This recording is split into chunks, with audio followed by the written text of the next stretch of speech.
My name is Scott Anderson. I served in the U.S. Navy on active duty starting in March 1969 and left active duty in the fall of 1973. I was in the Navy and I served in Vietnam. I put a ship in commission in New Orleans and Boston, and I was an admiral's aide in Washington, D.C. during Watergate summer. We were anchored in the middle of a river, and we would have what they called sappers come down. Those were swimmers that had explosives on them. They tried to come down and attach the explosives to our floating barges, and then in theory blow it up. Okay, and so that never happened. But we had guards posted around who continually were watching the water, and as a routine, we threw concussion grenades in the water. And every time we had an attack, we were successful at somehow along the line. Somebody accidentally or deliberately ended up getting one of these guys, and so that's what it was like. So you never knew. When I would go into Saigon, for example, you never knew someone could come up and just shoot you. The scariest moment was being shot at. We were ambushed. I was in one of the boats that I supported, and we were ambushed.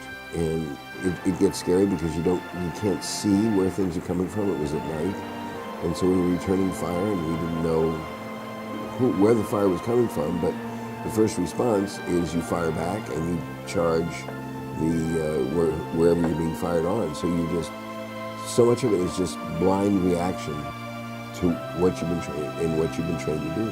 At that time, coming out of the Vietnam War, we didn't have anything called post-traumatic stress syndrome, or at least it wasn't recognized as something like that.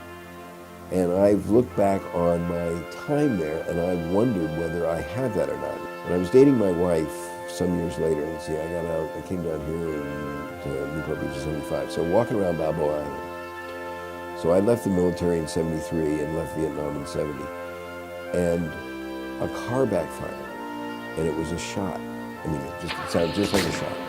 And we're walking down the aisle, and I dropped down below, the wall, absolutely instinctively. And my girlfriend, now wife, looked down at me and went, "What are you doing?" And I was in the position, I was actually reaching I used to carry a pistol as an officer. I was actually reaching for my pistol. That was 5 years afterwards. I had a fairly mild reaction. I think other people had more difficult time. But it's the ultimate test. Can you survive in that environment? And I don't mean physically survive in the sense of, but mentally survive in that kind of environment. Then that happened a number of times over there where you just simply, but you can't stop. The thing is, you have to keep moving forward, because if you stop, you're going to get killed. And that's the toughest thing, is to realize when you're in a situation like that where everything in your body is screaming, be safe, hide, the answer is no. You have to get up and move forward.